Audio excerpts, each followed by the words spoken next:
은미. 제 이름이 은미만 떨어뜨려서 부르면 되게 촌스러워요. 저는 너무 페미닌해서 싫어하는데 붙여서 부르면 괜찮아요. 아는 미래, 네, 영어로 하면 known future, 아는 미래가 돼버리는 거예요. 아, 내 이름이 정말 괜찮다. 네. 그래서 또 아는 미지 그러면 미지의 세계를 알아가는 거. 그래서 이름이 되게 중요하다는 거를, 그러니까 여러분들의 이름도 한번 생각해 보시면 되게 좋은 의미로 다시 새로운 에너지를 좀 바꾸실 수 있는 계기가 될 수 있을 것 같아요. 뭐라도 자꾸 바꿔야 됩니다, 우리. 네. 다음 챕터 넘어가면 제가 오늘 해드릴 거는 이제 제가 궁금해 하시는 것 같아서 제가 오늘 이 자리에 올 때까지 어떻게 살았는가. 저의 사주팔자가 뭔가. 네. 이게 저예요. 이게 신문사에서 인터뷰할 때 저렇게 저는 늘 목젖이 보이도록 웃는답니다. 네. 임근준 씨가 썼던 글 중에 저를 도망치는 미친년이 뭐냐면, 근대 한국 여성들이 옛날에 동네 가면 아이를 얻고 이렇게 서성이는 진짜 미친 한국 여성들이 그렇게 살 수밖에 없었고, 그 무지의 세계에서 살아남은 여성의 어떤 신체를 제가 작업을 하는 과정을 봤기 때문에 임근준 평론가가 나는 미는 작업은 도망치는 미친년. 잡으려면 골목으로 사라지고 잡으면 골목으로 사라지면서 또 다른 여성의 얼굴로 다시 나타나서 그 여성의 역사나 그 여성이 가지고 있는 어떤 몸의 신체 언어를 다시 확인하는 그런 작업을 한다라고 했던 비평의 글이 있어요. 그래서 제가 이 제목을 너무 좋아해요. 외국 애들한테 얘기하면 막 웃어요. 미친년, 막 이러면서. 네. 동네를 막 돌아다니는 걸 좋아했고 한 번도 집에 있어 본 적이 없어요. 저한테 제일 어려운 건 앉아 있는 거였어요. 어릴 때. 그렇게 몸이 왜 밖을 튕겨나갔던지 나중에 알았어요. 제가 이렇게 춤추려는 그런 직업이니까 앉아있을 수 없다. 그래서 저는 앉아있는 사람이 되게 신기했어요. 근데 우리 식구들 모두 다 안 앉아있어서 저는 어린 시절에 앉아있는 사람을 제 인생에 본 적이 사실 없는 거예요. 앉아있어야 되는 필요도 몰랐고 공부를 왜 책상에 앉아서 하는지도 잘 이해가 안 됐었거든요. 5살 때 시장에서 이렇게 막 노는데 저 길 건너에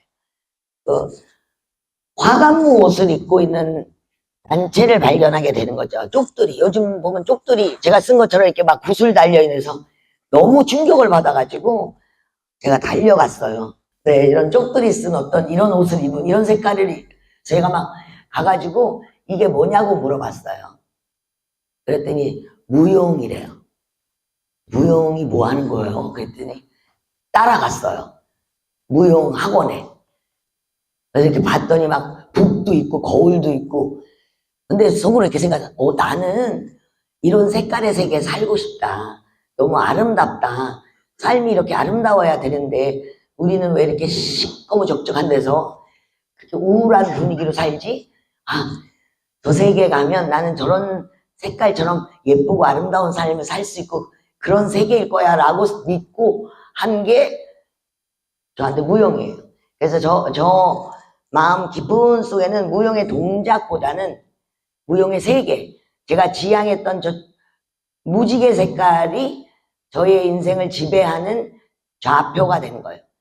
지금도 보시면 아시겠지만 색깔이 주는 희망적 메시지, 현실과 경계를 가지고 있는 우리 삶 안에는 그게 참 발견되기가 어렵다는 거를 살면서 계속 느끼게 되는 거예요. 그러면 우리는 이 자기를 만들어가는 과정이 어떠한 것들이 생겨야 될까. 그래서 색깔의 에너지, 저런 다양성이 함께 모여서 어우러지는 저 에너지가 우리가 지향하고 바라보는 공동체가 아닐까. 네. 뭐 말로는 민주주의라는 얘기를 하지만 그게 실현된 적이 별로 없잖아요. 사실 아직도 저희는 고민하고 있고 많은 것들을 실험하고 있는 과정이죠. 온전한 민주주의라는 것은 인간이 바뀌지 않는 한 되게 힘들다는 생각도 해요. 인간이 만들어가는 거니까. 근데 사람들은 대체적으로 되게 이기적이고, 네, 이론은 알아들어도 행동은 다르게 하기 때문에 그런 사람들이 만들어내는 공동체 자체가 온전한 네, 평등과 이런 것이 불가능하다가 너무나 우리는 역사적으로 봐왔잖아요. 그래서 제가 5살 때, 그래서 엄마를 데리고 이제 무용을 가르쳐 달라고 이걸 배워야 된다. 뭔지 뭐 동작은 본 적이 없어요. 이거를 배워야 된다. 뭔지 모르지만. 네, 어머님께서 그러셨어요. 우리 집에는 돈이 없단다. 그래서 딱 봐도 알겠어요. 돈이 없는지. 그래서 기다렸어요. 근데 기다리면서 뭘 했냐면 저는 혼자 놀았어요. 모든 장소 특정성 아트가 저는 어릴 때부터 했어요. 매일 장소를 바꿔가면서 제가 지표를 만들고 스토리를 만들고 색깔을 지정하고 혼자 시나리오를 쓰고 동네 애들을 불러다가 역할을 주고 역할놀이를 하고 그때부터 이미 저는 좋은 교육자이기도 했어요. 감독이기도 했지만. 그래서 너는 오늘 네가 왕자를 하고 네가 공주를 하고 그렇게 하도록 해. 그러면 네 이러면서 하루 종일 역할놀이하고 드라마하고 놀았고, 또 그 친구들이 없을 때 저는 혼자서 7시간을 모노드라마로 이 방에는 엄마 옷, 저 방에는 아빠 옷, 이쪽엔 동생 옷 걸어놓고 입을 때마다 변신 로봇 하면서 혼자 중얼중얼 거리면서 그렇게 재밌게 그렇게 놀다 보니까 제가 오늘까지도 춤을 추고 있는 사람이 되어 있고, 놀라운 것은 저는 한 번도 그게 지겨운 적이 없었어요. 지겨우면 또 어떻게 하면 새로운 걸 생각하고 만들지, 무엇이 나를 이렇게 만들었지 고민하면서 또 메꿔 나가고. 그래서 네. 이거 되게 중요한 사진인데, 옛날 사진을 저희가 다 잃어버려가지고요. 제 유년 사진이 별로 없는 거예요. 엄마가 홍수가 나가지고 다 떠내려가가지고요. 어릴 적 사진이 15장밖에 없는 거예요. 제가 어릴 때 어떻게 생겼는지를 모르겠는 거예요. 이거는 뭐냐면, 제가 이렇게 엄마를 조르다가 초등학교 5학년 때 하도 조르니까 엄마가 그럼 얼마 하는지 알아보고 와라 해서 동네를 뒤져가지고 동네 무슨 학원 내 문을 두들기고 제가 물어봤어요. 원장님께 얼마예요? 그랬더니 원장님이 4,000원이에요. 그때 당시 4,000원은 뭐 지금 또 이렇게. 그래서 집에 막 달려가서 엄마 4,000원 4,000원 그랬더니 엄마가 그럼 가르쳐주겠다 해서 돈을 내고 처음 무용을 배운 게, 제가 찾아간 곳이 그러니까 한국 신무용 학원을 찾아간 거죠. 그때 뭐 무용의 종류도 몰랐던 애니까 TV도 없던 시절이어서. 네, 그래서 처음 배운 게 제가 부채춤이에요. 부채 들고 이렇게 콩쿨 나간 건데요. 이게 동아일보 건물이에요 지금. 네, 이거는 화가 뭐 그 다음에 나간 콩쿨. 얼굴이 되게 처연하죠. 어린애인데 뭘 좀 이렇게 어른 귀신이 있는 것처럼. 네, 이게 제가 6학년 때 했던 살풀이에요. 근데 놀라운 거는 이제 신청금을 내면 콩쿠르를 하잖아요. 상을 받은 거야. 그래서 와, 내가 상을 받다니. 그랬더니 우수상을 받았는데 줄이 여기서부터 저기까지인 거예요. 그때 깨달았어요. 이런 상은 만들지 말아야지. 하나도 안 기쁘다. 하나만 다 해야지 기쁜 거지. 다 같이 타면 이게 뭔 상이냐. 그래서 다음부터 그 상에 대한 어떤 불신 같은 게 있었어요. 네, 이거는 근데 최우수상을 탔어요. 그럼 더 명수가 좀 줄어야 되는데 또 줄 서서 받는 거예요. 그래서 진짜 허무하다. 나의 노력이 이렇게 줄 서서 받는. 얼굴이 별로 안 행복하죠, 애기가 받는데. 네, 저희 어머님이세요. 젊었어요. 근데 작년 12월에 돌아가셨어요. 88세. 네. 중학교 시절 제가 목을 쉬게 만든, 제가 알아보시겠어요? 저 단발머리일 때 저 뒤에 서 있죠. 저는 진명여중을 나왔어요. 여기 있었어요. 진명여중이 청와대 옆에. 그래서 저희는 체육대회 때 떠들면 혼났어요. 그래서 아까라까치 막 이런 수준으로. 그래서 응원단장 들어가고 중학교 때 단발머리 시절. 네, 진명 카라에다 불 매겨 갖고 다니던 시절. 네, 청초했어요. 네, 그렇게 하다가 살짝 멈출까요? 네. 그렇게 한 6개월 무용을 배우다 어머니께서 말씀하신 이제 영어 과외를 돌려야 되지 않겠냐. 너도 이제 중학교 가면. 영어를 왜 해야 되는지를 모르겠는 거예요. 여러분 영어 공부를 왜 해야 되는지 아셨어요? 공부하실 때? 저는 외국 사람을 태어나서 본 적이 없는 거예요. 근데 왜 남의 나라 말을 제가 배워야 되는지 아무도 가르쳐주지 않은 거죠. 그때 가르쳐줬으면, 외국 사람이 옆에 살았으면 진짜 재밌게 잘했을 것 같아요. 근데 영어는 학교에 갔더니 this is a apple 이렇게 해서 뭐 주어 비동사니까 그게 뭔 말인지를 하나도 재미가 없는 거죠. 그때 사과두고 좀 플레이 했었으면 제가 영어에 정말 달인이 됐을 텐데.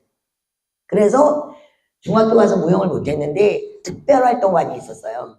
그래서 특별활동반을 하는데 거기도 이제 레슨비를 내야 되는데 레슨비가 이제 부족하니까 눈으로 남이 하는 걸 구경하는 게 저의 수업이었어요. 그럴 때 배운 게 제가 비평적 관점인 거예요. 객관성이라는 거. 그러니까 우리는 미미미에 빠지면 모든 게 저의 중심이 되면 객관성이라는 게 없으면 자기가 어떤 수준에 있는지 잘 모르잖아요. 그래서 남이 주는 걸 보고 아주 냉철하게 판단하고 그게 저에게도 적용이 된다는 가상 안에 계속 시각을 눈으로 보면서 눈으로 배우는 학습을 통해서 배웠기 때문에 저는 제가 춤을 계속 공부하면서 느꼈던 거 그때가 되게 중요한 동기가 저에게 됐고 도움이 됐다. 그러니까 학습이라는 게 막 뭘 배운다기보다 이걸 내가 왜 하는지 했을 때 어떻게 보이는지 그 미학적 관점이 뭔지 무엇을 했을 때 어떻게 보이는지를 아니까 제가 출 때 내가 생각할 때 이렇게 추면 이상하니까 이렇게 해야지 벌써 이미 제가 결정을 내리고 수업을 듣기 때문에 수업의 효과가 너무 좋은 거죠. 그래서 그때부터 저는 굉장히 많이 생각하는 남들이 보면 제가 생각 안 하고 뭐 막 할 것 같잖아요. 우스갯소리로 제가 이제 대학 나왔다 그러면 사람들이 잘 안 믿기도 하거든요. 왠지 안 나와서 잘 놀 것 같잖아요, 분위기가. 네. 그리고 나서 제가 이제 현대무용이 있다는 말을 중학교 때 듣고 현대무용이 뭐냐 물었어요. 자기 언니가 현대무용을 한대요. 그래서 현대무용이 뭐야 그랬더니 맨발로 춘대요. 네. 맨발이라는 말에 제가 또 머리가 톡 깼죠. 와, 그때 제 머릿속에 그렸던 그림은 사막에 맨발로 막 어떤 애가 막 미친 듯이 뛰어다니는 그런 그림이 그 자유로움 뭔지 뭔가 뛸 것 같은 와 이게 뭔가 매력이 있는 그런 춤이어서 이제 현대무용을 선택해서 배우기 시작했는데 아니었어요. 현대무용은 이제 서양 현대무용을 배우다 보니까 일단 다리를 찢어야 돼요. 발레 기본이 베이니까 막 다리를 늘려서 여기다 갖다 대고 막 여기다 갖다 아시죠? 일자 만들기 벽에 일자로 붓기 뭐 이런 거 어떻게 해요? 해야죠. 지금은 안 닿습니다. 다시 제자리로 돌아왔기 때문에 매일 해야 돼요. 매일 근육은 돌아옵니다. 그래서 입시라는 거를 알게 됐어요. 이대에 무용과가 있다. 근데 언니들이 무용과를 가는 거에서 언니 대학을 왜 가요? 당연히 가야지. 왜요? 무용을 하려면 대학을 가야지. 그래서 그때 생각했어요. 나도 가야 되겠네. 그래서 엄마 나 이대 가려고 우리 엄마가 비웃었어요. 네가 무슨 그렇게 책상에도 안 앉았는데 이대를 가려서. 저는 갈 것 같아요. 왜냐하면 전 잘하는 사람이니까. 막 이렇게 자신감을 갖고 시험을 봤는데 붙었어요. 네, 다행히 붙었어요. 그리고 대학원도 나왔어요. 제가 1학년 때입니다. 머리가 그땐 길었어요. 네, 나의 친구들 지금은 다 결혼해서 아이들 낳고 다 열심히 잘 행복하게 살고 있어요. 네, 넘길까요? 네. 네, 대학교 때, 이거는 고3 때예요. 못 알아보시겠죠? 머리 있는 거와 없는 거의 차이점. 심심할 때, 기분이 떨어질 때 집에서 머리를 한번 밀어보시면 나의 참모습을 알게 돼요. Before, after. 나는 누구인가 밀어보시면 남자분들도 똑같아요. 밀면 자기 얼굴의 구조적 정체성, 에너지, 골격 정확하게 보입니다. 그럴 때 느껴지는 두뇌의 번개탕이 있어요. 그러면서 어떤 게 갑자기 낯설게 느껴지거든요. 뭐가 느낌이 탁 와요. 그래서 여러분도 힘이 없거나 뭔 일이 안 풀리실 때 어떨 땐 가운데에 먼저 밀어보시고 기분이 좀 덜 꿀렁하면 여기 좀 이렇게 밀어보시고 그러다 민망하면 모자 쓰고 나가시면 되고 가발을 또 이제 저는 가발이 한 40개 있거든요. 미장원 안 가고 머리 빨리빨리 바꾸기 딱 좋아요. 근데 가발의 단점은 2시간 있으면 머리가 가려워져요. 공기가 안 통해서. 그러면 이제 이렇게 긁기 시작하다가 가발이 막 삐뚤어져요. 귀여워요. 네. 네, 제 대학에서 저 다리를 저렇게 늘리는 게 아주 고통스럽답니다. 네, 네, 4학년 때. 네, 아름답죠? 대학교 2학년 때입니다. 네, 예뻤어요, 저. 머리카락 있으면 좀 괜찮습니다. 네, 월광 소나타에 맞춰서 이 임무, 제가 처음 만든 이 임무 대학에서.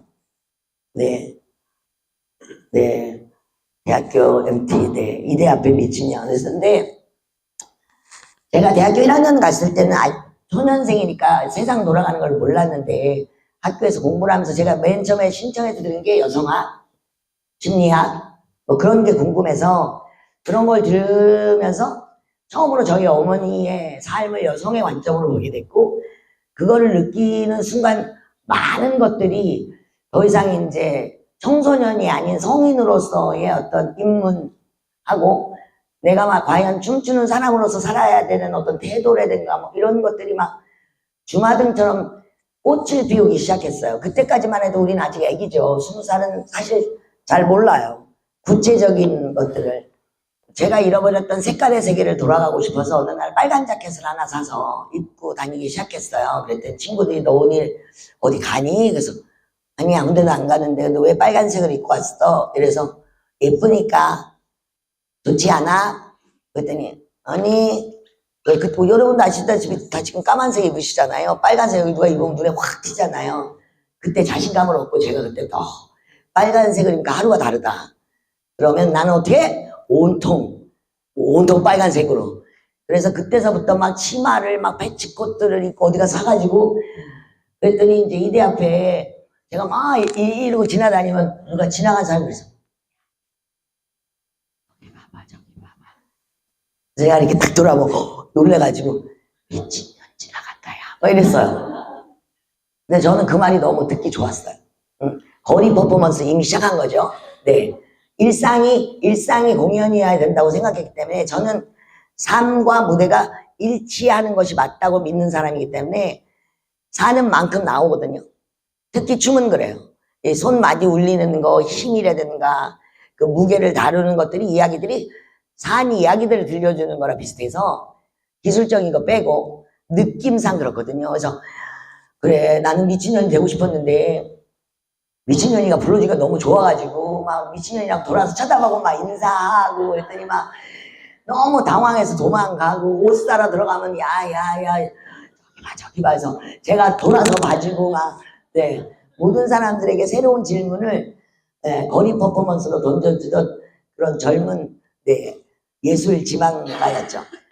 근데 러시아에 제가 대학교 1학년 때 러시아에 갔을 때요. 네. 근무할 때예요. 네. 이 작품은 제가 대학교 3학년 때 이 선배 언니 작품에 무용수로 출연했는데 이상의 날개를 가지고 작품을 한 거예요. 우리가 어떻게 비상할 수 있는가 해서 제가 제안했죠. 머리를 언니 밀자 한번. 그때 밀기 전이에요. 우리 머리 잘라 언니. 언니가 진짜 한번 자릅시다 언니. 잘라야 돼. 비상해야지 우리 언니. 그래갖고 우리 머리 길러 언니 공연 때까지 해서 막 길렀어요. 그래갖고 공연 때 가위로 막 자르는 거예요. 그랬더니 사람들이 막 울고 난리가 나서 관객들이 막 너무 아프잖아요. 감옥에 가는 사람 생각도 나고 그때는 막 독재 시대니까 막 이렇게 막 고문당하는 것도 생각하고 여성의 삶의 고단픔도 느껴지고 막 그래서 펑펑 울었어요. 그 다음날 다음 사람이 잘라야 되는데 그 사람이 자기 너무 짧게 자르지 말라 그래가지고 제가 카트 쳐드렸거든요. 근데 감동이 없는 거예요. 저는 쥐파 먹었는데 쥐파 넣고 그래서 내가 너무 비굴하다. 그때 깨달음이 왔죠. 네. 겁 없이 살아야 된다. 무대는 그 진실이 통하는 데고 내가 주저한다는 것은 에너지를 전달할 수가 없다. 이것이 전달하려는 주제에 미치지 못한다.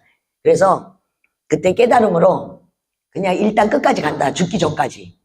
네, 목숨 내놓고 가는 거다, 무대는. 그런 태도로 너가 춤을 춰야 작업이 가능할 거다. 그런 생각들. 그래서 많은 생각들을 했는데 저는 한국 근대 무용의 신무용은 사실은 여러분도 아시다시피 최승희 씨라고 있어요. 일제시대 때.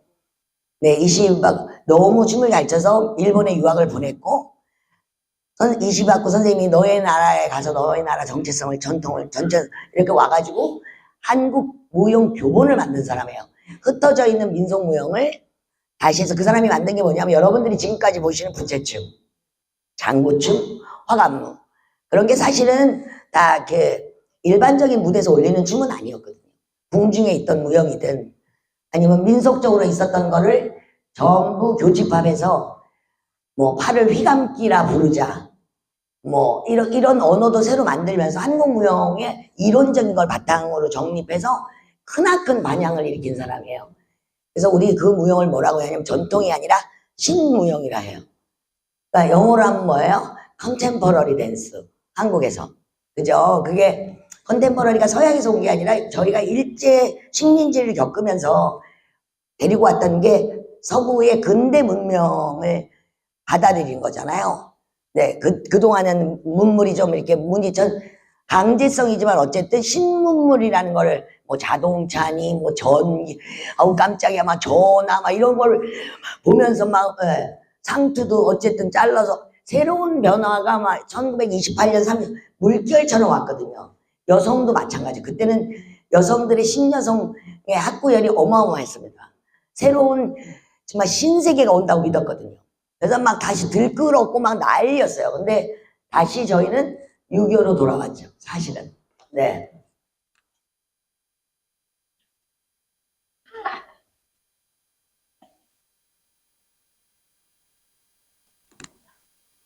너무 귀엽지 않으세요? 이렇게 걷는 게 탈춤 추는 것 같잖아요. 네, 여러분들의 모든 일상이 춤입니다. 가만히 보면 우리가 하는 모든 리듬이라든가 밥 먹을 때도 음악 들고 먹으면 다 무용이에요.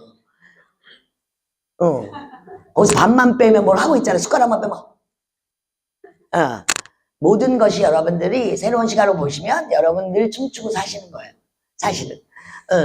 그래서 그 최승희 선생님이 그렇게 만들어 놓고 뭔가 새로운 시대가 올 거라 믿었지만 전쟁이 났죠. 그래서 어떻게 됐어요? 난이었죠. 근데 그 최승희 선생님은 남편이 안막이었는데 사회주의에 이렇게 지식인이었는데 그래서 북한으로 올라갔어요. 그래서 저희는 그분이 어떻게 돌아가셨는지 구체적으로 모릅니다. 그러나 어쨌든 그분이 남긴 많은 유산들이 발굴되고 사진이 그래서 유튜브에 최승희 치시면 그분이 안무했던 그 당시에 만들었던 작품 세계 생각보다 굉장히 빨라요. 역동적이고 그리고 북한에 가서 만들었던 극 사회주의 리얼리즘 극 같은 춤 있잖아요. 사회주의를 찬양하는 그런 것들이 다 올라와 있어요. 신기하게 유튜브 대단한 것 같아요.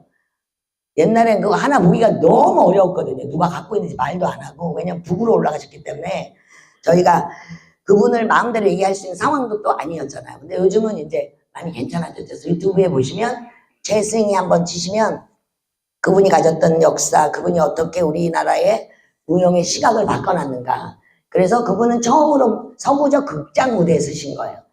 여러분이 보는 사각 무대 있잖아요. 여러분이 공연 보러 갈래 하는 공간, 극장의 깜깜한 네모박스는 사실 서구에서 수입한 거죠. 저희 나라는 뭐였어요? 극장이 뭐라고 불렀죠? 시험 봐야 되겠다. 뭐라고요? 뭘 벌린다 그러죠 우리? 그렇죠. 판을 벌리는 거죠. 그래서 저희는 가옥을 보면 마당이 항상 있잖아요. 양반집에 보면 이렇게 마당이 있고 그 마당에서 결혼식도 해요. 벌스데이도 해요. 곤장도 때려요. 심판도 해요. 그리고 어느 날 특별하게 판을 벌리죠. 그러면 네 유랑극단들을 초대하든지 해가지고 거기서 맨날 며칠을 양반이 돈을 내면서 사람들에게 베푸는 거죠. 자 신나게 놀아. 신이 나야 되는 거예요. 뭔가 세상이 바뀌려면. 그래서 그 다음부터 이 신난다는 게 얼마나 힘이 있고 우리나라 문화적 개념 안에 되게 중요한 특히나 공연 예술 쪽에서는 이 신난다는 게 저는 제 공연을 만나 신은 한 10,000명 불러가지고 네 밥상을 차린다는 게 그냥 한꺼번에 두들겨 패서 네 만인에게 베풀어 드리는 네 신나는 판을 벌리는 그런 게 되게 중요하다는 걸 깨닫게 됐죠. 그래서 그 최승희 선생님이 극장 공연이라는 검정 박스 안에 몸을 넣고 관객은 이렇게 멀리서 바라보죠. 만지면 혼나는 거 아니에요? 그죠? 그리고 또 서구는 왜 그랬냐면 임금님이 계시잖아요. 임금님이 돈을 다 대고 귀족들이 돈을 대고 해봐 이렇게 하면 목숨을 내놓고 하죠. 임금이 제 생각에 임금이 뭐야 그러면 끝나는 인생이에요. 공연할 때 거의 좀 살얼음판 아니었겠어요. 목숨을 내걸고. 저희는 그렇게까지 안 해도 뭐 티켓이 안 팔리면 거기서 끝나지만 목숨을 내놓고, 네. 모차르트도 목숨을 내걸고 막 소나타를 쓰고 마음에 안 들면 막 내일이 보장되지 않는 그런 불안한 어떤 삶의 그 텐션에서 나오는 그 모든 그 한음함이 얼마나 신기하고 이상했겠어요. 환청도 들리고 그랬을 거 아니에요. 네. 내일 막 오프닝 해야 되는데 음악이 안 끝나면 막 그런 에너지로 만들어내는 그 막 비상식적인 속도의 막 그런 광기 그런 게 나올 수밖에 없는 거죠. 왜냐하면 목숨을 걸고 해야 되는 거예요. 네. 그래서 저도 네 목숨 걸고 춘다라는 마음으로 했을 때 인간이 가지고 있는 한계를 넘을 수 있는 동기부여가 제게 되는 거지. 어머 예쁘게 져야지, 멋있어야지, 나 잘하고 있어 이렇게 생각하는 순간 그냥 끝나는 거죠. 네. 그래서 어릴 때 저의 꿈은 신이 되는 거였고 다시는 천재가 되는 거여서 남들이 다 천재해서 아 예술가 하려고 천재 돼야 되나? 그래가지고 좀 스트레스를 받았죠. 근데 천재는 좀 일찍 죽던데 다들 25이 넘는데 제가 살아있는 거예요. 난 천재가 아닌가? 언제 죽지? 막 왜 죽지? 막 그러다 깨달았어요. 아 천재가 아니니까 바보처럼 살아야 되겠구나. 그래서 저는 대학에 가서 되게 고민을 물론 그 재승이 같은 위대한 예술가가 있지만 그 이후에 무엇을 해야 되는지에 대한 그 발자국에 대한 숙제가 저한테 늘 남아 있었어요. 재승이 다음에 무엇이냐 그럼 새로운 어떤 지평의 언어를 춤의 언어를 만들어낼 수 있을까 이 사회에서 필요한 뭐 그런 질문이었는데 무용계에서 가지고 있는 어떤 에너지가 사실은 저하고 잘 안 맞았어요. 지향하고 싶은 마음 이런 거. 그래서 그때부터 저는 그때 인디 영화가 유행 이제 충무로에서 영화가 이제 인디 영화로 막 해서 많은 젊은이들이 막 영화를 만들고 그런 욕구들이 막 생길 때가 네, 80년대 중반이거든요. 네. 그래서 그런 영화 만드는 친구들이랑 만나서 막 얘기하고 고민을 토론하고 또 미술하는 친구들 근데 그 친구들이 지금 그때 만났던 친구들이 다 너무나 잘 나가는 작가가 되어 있고 한국의 현대 미술을 책임지는 정말 작가로 지금도 다 활동하고 계시고 너무 신기했어요. 밤을 새가면서 토론하고 이야기하고 우리가 무엇을 고민해야 되고 어떤 방향을 가야 되는가 라고 느꼈을 때 말이 안 되지만 막 각자의 마음을 다 이야기하고 막 서로 막 정말 해가 어떻게 뜨는지 모르고 그러면 이제 또 해가 뜨면 다시 출근하고 일터로 가야 되면 다시 밤에 또 모이고 그래서 정말 몇 년간은 거의 잠 안 자고 토론하면서 살았던 저의 청년 시절이 있었던 것 같아요. 그게 정말 좋은 토대가 돼서 제가 미국으로 한국을 떠날 수 있는 용기를 가졌던 것 같아요.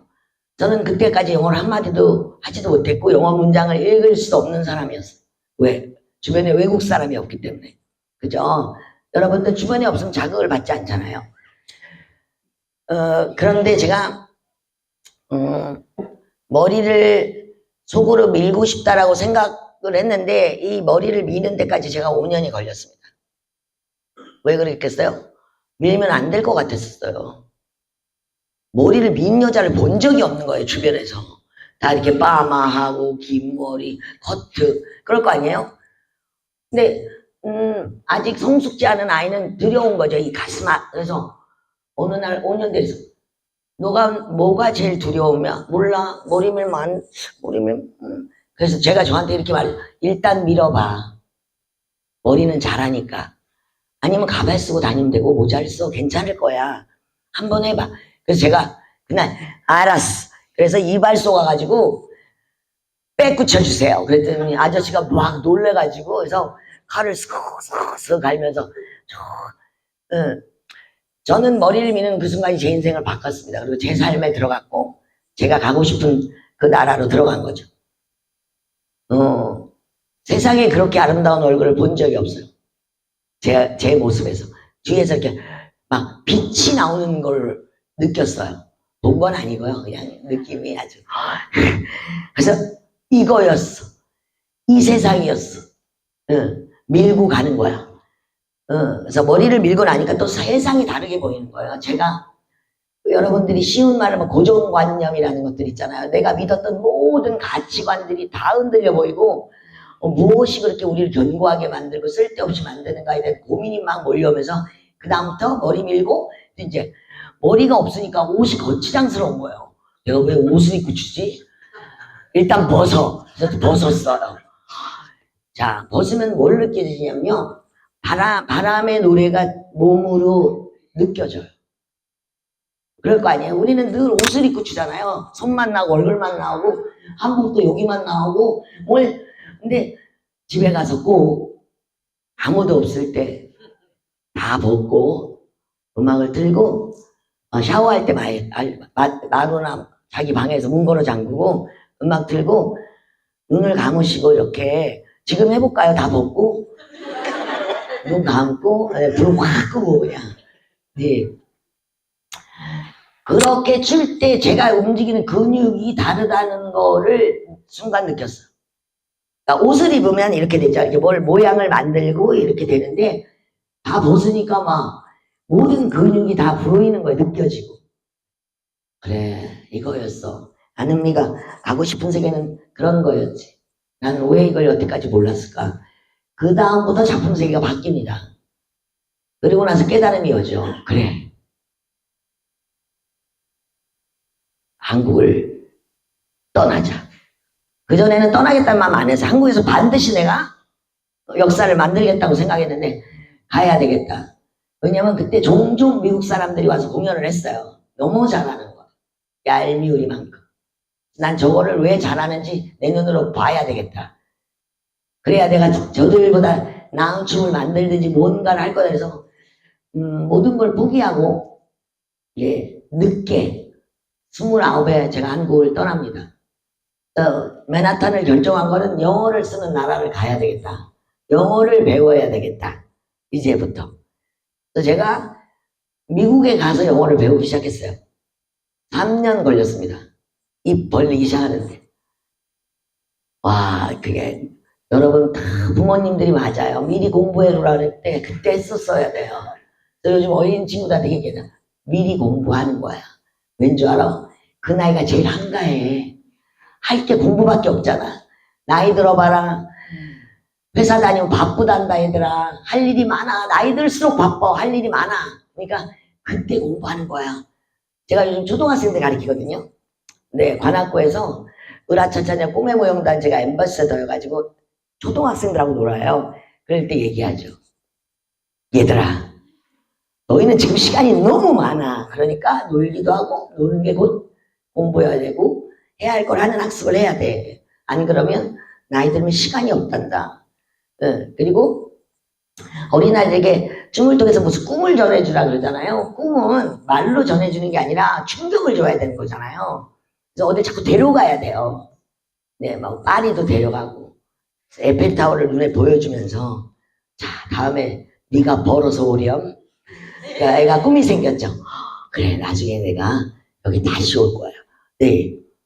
우리는 주로 만의 자극들에 있지만 몸의 자극이 없는 거죠.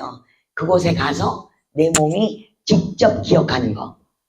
그게 오래 지내는 거잖아요. 근데 우리는 말라지, 야, 꿈을 가져. 넌 꿈이 없냐? 뭐, 꿈이 어떻게 생겼는지 본 적도 없잖아요. 우리는. 그죠? 그렇다고 뭐 안흥미의 꿈을 쫓아보실 수는 없잖아요. 각자의 꿈이 있는데, 그거는 오롯이 진심으로 자기를 들여다봤을 때만 답이 나온다, 여러분. 그게 되게 어려워요. 어떻게 보면. 저도 제가 오롯이 머리 밀고 모든 어떤 그런 수련의 과정을 통해서 하나씩 느껴간 건지, 하자마자 갑자기 안은미가 뚝 튀어나온 건 아니고. 그래서 미국 가서 어쨌든, 생고생하고 말 안 통하는 곳에서, 네. 3년 지나니까 이제 말 되니까, 다행히, 네. 자신감도 더 생기고, 용어를 해서 또 생기는 자신감이 만만치가 않아요. 얼굴이 막 이렇게 외국 사람 만나도 반갑고, 네, 어제도 외국 사람 만났는데 하루 종일 떠들고, 3년의 노력이 저를 떠드는 외국 사람과 떠들 수 있는 사람으로 만들었다. 그러니까 그때 제게 투자한 3년이 없었다면 제가 지금 해외에 다녀서 공연하는 아티스트인데 꼭 통역자가 필요한 사람이 됐겠죠. 통역이 있으면 시간이 2배 걸리죠. 그리고 이 사람이 무슨 말 하는지 모르잖아요, 사실. 통역자가 잘못 통역해주면 전혀 다른 에너지를 주면 모르는데, 저는 그래도 이 사람이 무슨 말 하는지는 아니까 직접 소통이 가능하다는 거. 그래서 우리가 뭘 할 때 제가 느끼기에는 3년 걸린다. 그래서 옛날에 어르신들이 그자 귀머거리 3년. 그게 다 이유가 있어도 적어도 인간은 무엇가 습득할 때 3년은 걸린다. 제대로.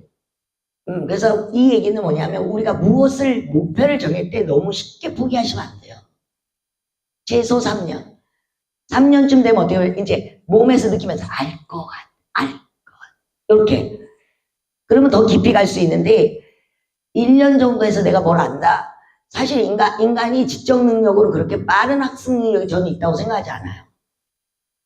접시를 닦더라도 한 3년 닦아야 이게 삶의 속도와 자기 속도와 자기 노하우와 촉감과 이런 자기 방법론이 생긴다고 생각되는 거죠. 그래서 여러분들이 뭘 할 때 저는 저한테 무슨 일이 이렇게 나쁜 일이 되지만 3년 걸리겠구나. 네. 그래서 절대 서두르지 않아요. 무슨 일이 생길 때 3년 동안 이걸 잘 이겨내는 근육을 만들고 그때 핑계대고 또 새로운 공부를 하고 그렇게 자극받아서 또다시 이 언덕으로 올라가는 힘을 갖게 되는 거니까 여러분 우리는 대부분 제일 제가 옆에서 학생들 가르칠 때 이렇게 너무 시간을 초조하게 쓴다. 네. 근육도 이렇게 하루 이틀 여러분 뭐 춤배우러 간다고 갑자기 춤이 춰주면 뭐 다 잘 추게요. 아니죠. 근력이 내 몸이 이해하고 근력이 그 힘이 생길 때까지는 기본 1년. 1년쯤 알 것 같죠? 그러면 이제 조금 깊이 들어가죠. 3년쯤 하시면 이제 뭐 누구에게 설명할 수 있는 레벨이 되는 거죠. 그 다음부터 이제 마스터가 되려면 한 40년 하셔야 되지만 어쨌든 네.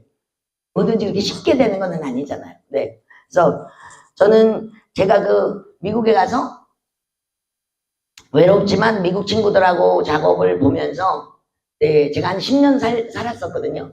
네, 그리고 무용단도 만들고 그때 꿈은 절대로 한국에 다시 돌아오지 않는다는 이 지긋지긋한 나라. 네, 이 정말 그랬는데 네, 10년 뒤에 다시 돌아왔습니다. 네, 대구시립 무용단장으로 초대를 받아가지고 또 제가 스스로에게 약속한 게 있어요. 저는 절대로 살면서 이력서 내지 않는다. 누가 오랄 때만 간다. 왜냐하면 저한테 주는 긴장감이죠. 예, 뭐 자리 이렇게 직장을 한다고 해서 저는 뭔지 모르지만 예술가가 되고 싶었어요. 근데 예술가가 뭔지를 말해주는 사람이 없어서 예, 주변에 친구들하고 같이 템포로 그냥 계속 앞으로 나아갈 뿐이었거든요. 그런데 갑자기 전화가 온 거죠. 단장을 하시겠냐고. 45명의 무용수들을 안무할 수 있었어요. 근데 저는 미국에서 가난한 예술가니까 많이 해야 5명, 7명의 무용수만 안무할 수 있었죠. 그러니까 가게로 치면 이제 소형 마켓, 구멍가게 정도인데 여기 슈퍼마켓을 준다 그러니까 하루 고민해보고 가겠다 해서 어르신들한테 다 여쭤봤어요. 제가 가면 잘하겠냐?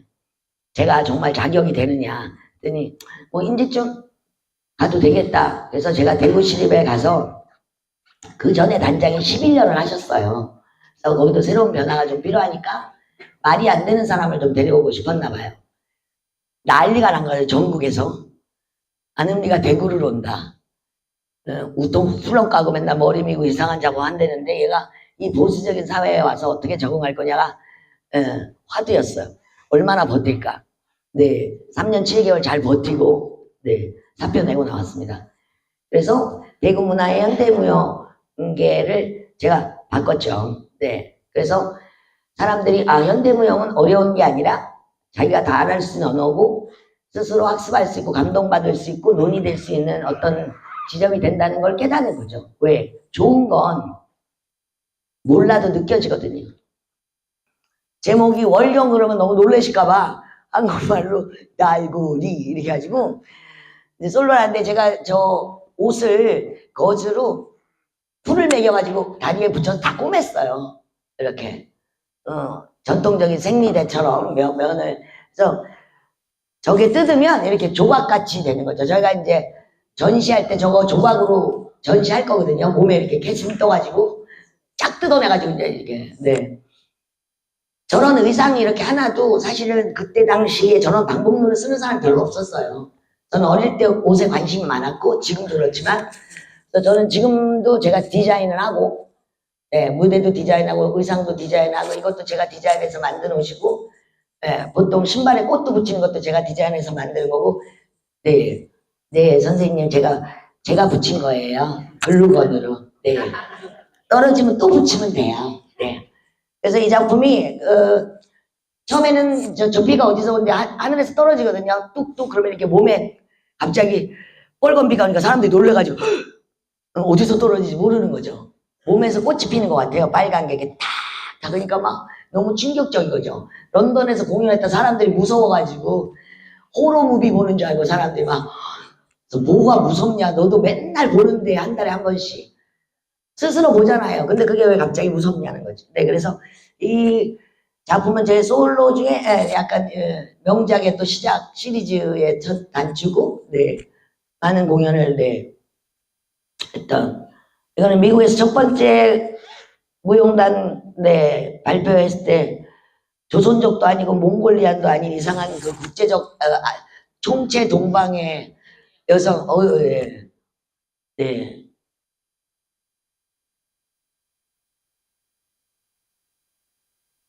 요건 잠깐 요거는 제가 좋아하는 작품인데 토마토 무덤이라고 몇 년 전에 세종 페스티벌 열리면서 초대해서 제가 한 20년 만에 다시 쳤어요.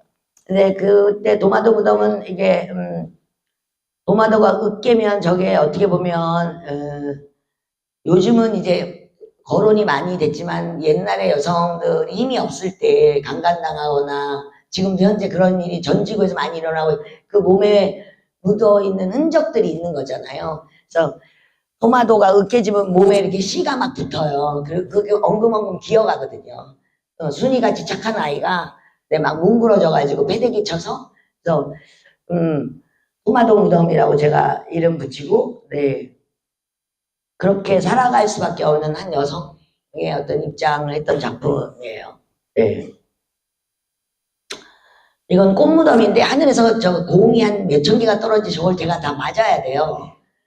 엄청 아파요. 근데 누가 그러더라고. 아, 쟤는 웃으면서 저걸 다 맞아가면서 사는 인생을 하는구나. 뭐 이런 거 느껴진다고. 네. 이거는 눈 무덤이어가지고 절대 일어나지 않고 엎어져서 계속 주는 춤이에요. 네, 솜으로 만든 거고 다 집에서 우리 후배들 꼬셔다가 꼬매, 빨리 꼬매. 그래서 자원봉사팀을 구성해서 집에서 만든 핸드메이드. 네. 너무 이쁘죠? 네, 이거는, 네. 빈 무덤, 네. 초록 무덤, 물고기 무덤, 네. 머스커닝햄, 네. 유명하신, 네. 네. 돌아가셨죠? 네, 엄청, 네. 루이스인자 자일도 유명하고, 네. 세기를, 네.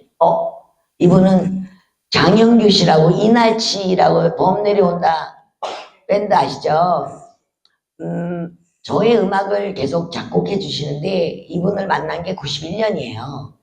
저분이 대학생 때 제가 미국 가기 머리 밀고 딱 만났을 때 사실 중문학을 공부했는데 음악에 관심이 있어서 도마뱀 밴드라고 그때 만들었어요.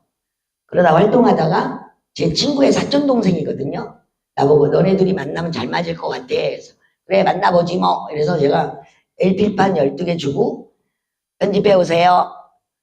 제가 새로운 작품을 만들어야 돼요. 알아서 편집해 오세요. 그래서 음악을 줬는데 아무 설명도 안 했거든요. 40분을 만들어 왔는데 딱 제가 원하는 순서대로 잘라가고 왔어요. 오, 네, 아무 말도 안 했거든요. 와우. 그래서 와우. 그래서 그 공연이 성공적으로 그때 했던 공연이 아릴랄 알라리오예요. 아리랑 알라리오를 리을을 붙여서 우리는 아직도 탈식민지에서 못 벗어나는 이 어려운 운명의 사회를 우리가 어떻게 만들어야 갈까라고 하는 울부짖음이 있었거든요. 저한테 막 이거 어떻게 해야 되지? 내 힘으로 할 수가 없네 말이에요. 그럴 때 만났는데 그 이후에 제가 미국을 간 거예요.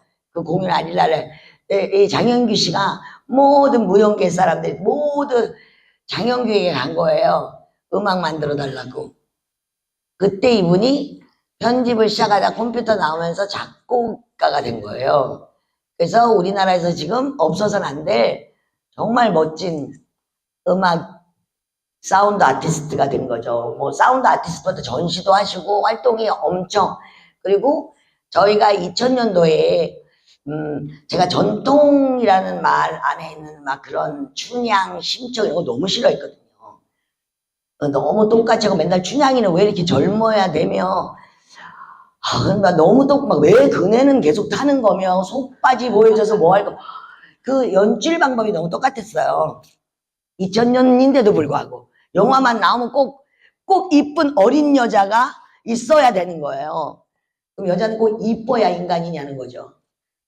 못생긴 사람은 어떻게 살아야 된다고? 그럼 답을 줘야 되잖아요. 못생기면 맨날 향 다니고 뭐 못생기면 천민이 돼야 되는 거예요. 네?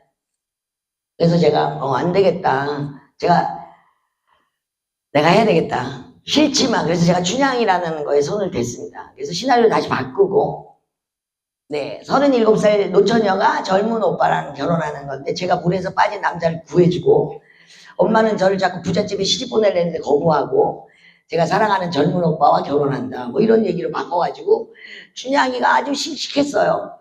머리도 없고 우통도 까고 막 뛰어다니고 막 그네 타면서 막 수줍고 뭐 이런 거 없이 스스로 결정하고 막 그런 새로운 춘향의 새로운 시대의 여성상을 줘야 될 거 아니에요, 시대에다. 근데 왜 우리는 맨날 17세, 18세 어린 여자를 좋아하는 남성 계급 사회를 아직도 그런 게 저는 너무 마음에 안 들었죠. 그래서 그거를 했고 저의 춘향이가 새로운 전통의 방향을 바꾸는 좌표가 됐습니다.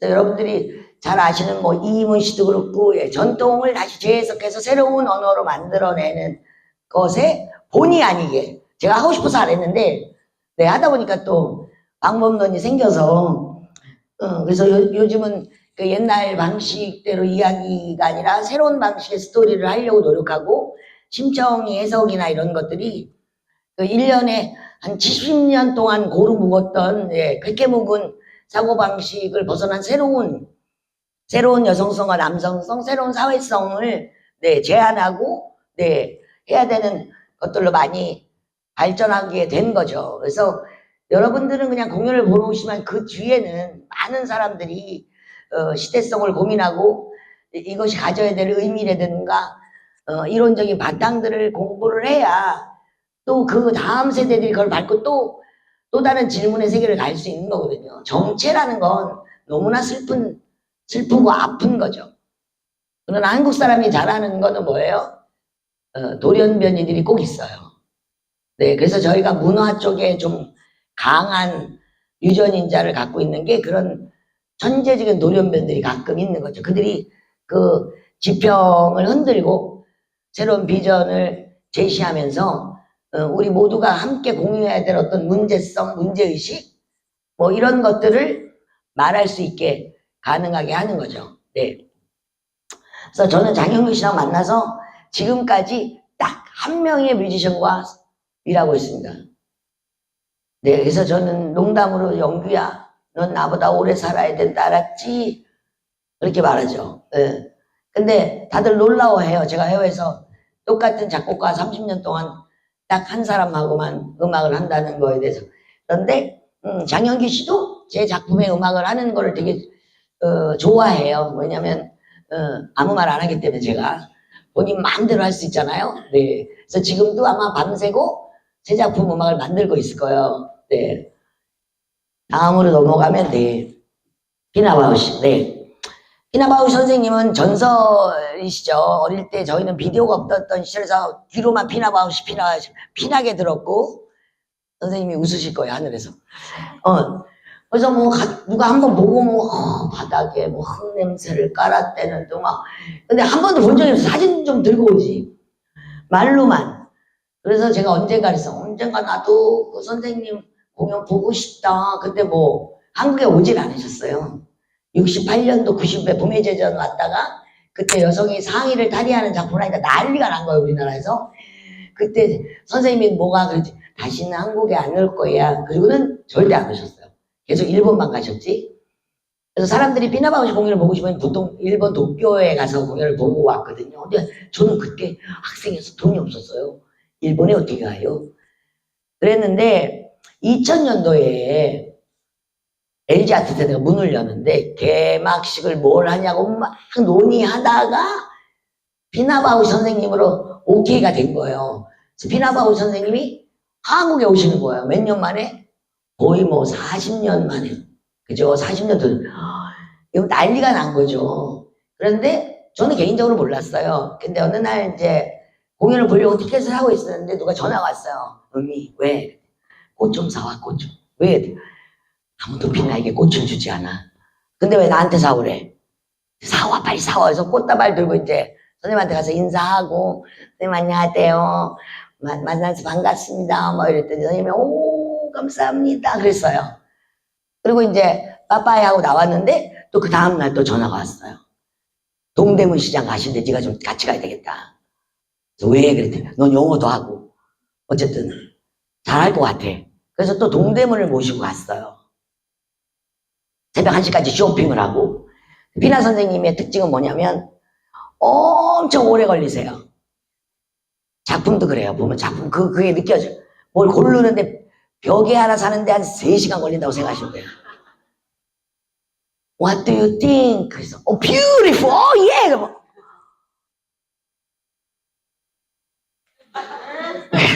우리 막 숨 넘어가. 이거 this is good, okay. 그리고 서 계세요. 그러다가 그래서 내가 very good. 와, 나랑 그렇게 반대, 저의 속도에 그렇게 반대해서 하는 사람 처음 만나요. 어느 누구도 그렇게. 그래서 어쨌든 막 푸시해서 새벽 1시에 드디어 벽에를 결정하고 이불을 하나 사고 네 나왔어요. 그래서 와, 살았다. 이제 집에 갈 수 있어. 목말라. 그래서 이제 친구랑 우리 가서 술 한잔 하자. 힘들다. 그랬더니 비나가 어디가? 그래서 마시러. 그랬더니 나도 가. 1:00 괜찮나? 그래서 이제 비서한테 물어보니까 괜찮다. 그럼 같이 가요. 그래서 전화를, 그때 폴더폰 시절이에요. 전화를 에브리바디, 야 피나 떴어, 전부 일어나, 빨리 와, 빨리 와. 그래서 신사동 레스토랑으로 제가 가리키던, 제가 알던 젊은 무용수들 13명이 막 자다 말고 몰려들었어요. 그래서 제가 피나 할 때마다 손 들어 그러면 피나 하면 와 소리 지르고 막 마시면서 놀았어요. 근데 피나 선생님이 안 가고 싶어 하신 거, 새벽 3시인데 내일 공연인데 비서가 자꾸 피나 가야 된다. 안다고요. 피나 선생님 가실래요? 괜찮아요. 또 마시고 어떡하지? 그래서 어쨌든 밀어서 가셨어요. 밀어서.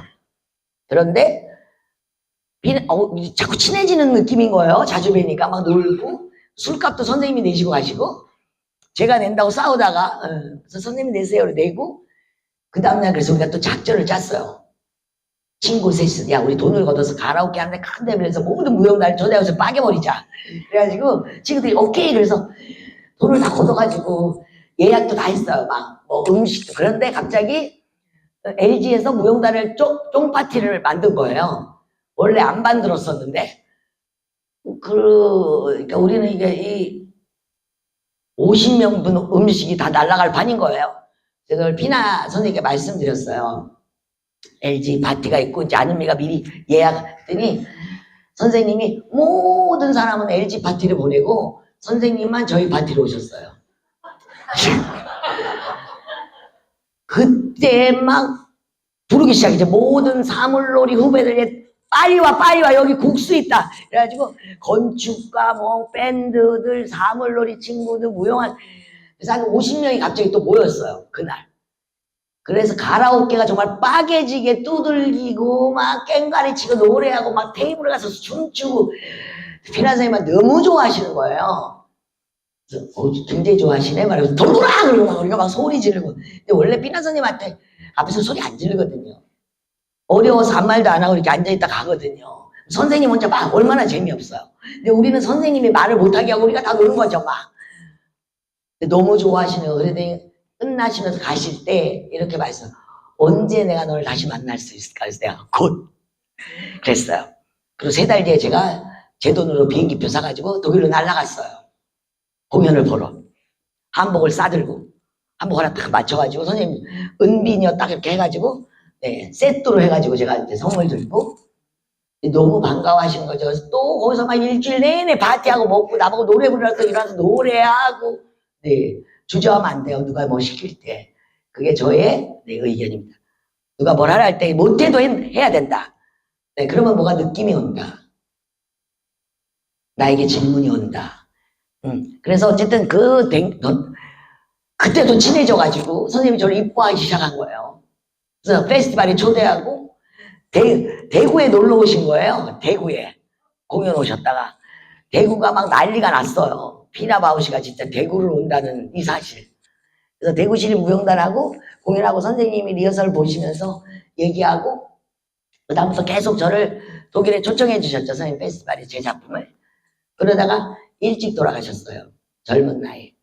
네, 65세니까 사실은 네, 너무 많은 일과 자신의 영혼을 불태우는 몸이 가루가 되도록 일하셔서 저는 아마 선생님이 모든 에너지를 다 소진하고 정말 원 없이 네, 춤추고 가지고 왔는데 마지막 파티에 선생님이 갑자기 또 막 속상해갖고서 왜 그래요? 왜 그랬대? 자기 다시 춤추고 싶대. 춤추면 된다 피나 그냥 지금 막 하면 된다 막 제가 그랬거든요. 나중에 알고 그때 선생님이 이미 아프셨던 거예요. 아무한테도 말하지 않았던. 자기가 몸 상태가 내가 춤을 추는데 그 다음에 가니까 선생님이 춤을 다시 추시기 시작했어요. 그래서 다시 마지막 공연 카페 공연 한번 하고 그리고 좀 이따 돌아가셨더라고요. 선생님이 되게 춤을 사랑하시는 분이었구나라는 안무자이기도 했지만 평생 자기 춤 안에서의 그 어떤 열정이 대단하신 분이라는 걸 생각하게 됐죠. 네. 그래서 피나바우시 선생님 덕분에 네, 독일에서 이름도 있고 네, 베를린 가서 저도 작업도 하게 되고 네, 넘어갈까요? 네, 대구시립에서 했던 대구별거, 대구의 역사를 가지고 처음 만들었던 작품들이에요. 이거는 은하철도 빵빵빵 LG 오픈할 때 저한테 초청해서 네. 은하철도 999 가지고 제 방식으로 은하철도 빵빵빵 2000년도니까 빵빵빵으로 바꿔서 네. 이거는 성냥 파는 소녀 대구에서 했던 작품 네. 공장에서 일하시는 분들과 네. 사회의 어떤 계급에 대한 이야기들을 다룬 거고 네. 어떤 폭력적인 문제 이런 것들이 네. 다뤄졌던 문제. 성냥 파는 소년의 동네 깡패 오빠들하고 어미들하고 노는 장면. 와 깜짝이야. 네. 제가 추던 솔로 하늘고추란 네, 하늘고추는 스카이페이퍼라고 세상에서 제일 작은 고추예요. 이게 매운 고추. 근데 그게 은유하는 바가 있잖아요. 작은 고추. 네, 그래서 작품의 주제가 작은 고추였어요. 제가 88 올림픽이 뭔지 아시죠? 모르시는 분 그때 제가 마스게임 가르쳤거든요. 동대문 사고 500명 1년을. 그때 웰컴 쓰고 오리운기에서 수건권에서 흔들었던 게 저희 팀이에요. 그거 한 5분 짜는데 1년 걸렸어요.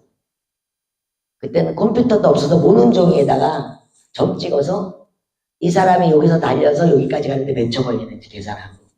그래서 그 동그라미에서 V로 바뀌는데 몇 초 걸릴까. 그 운동장에서 너무 고생했어요. 우리 그때 학생들 진짜.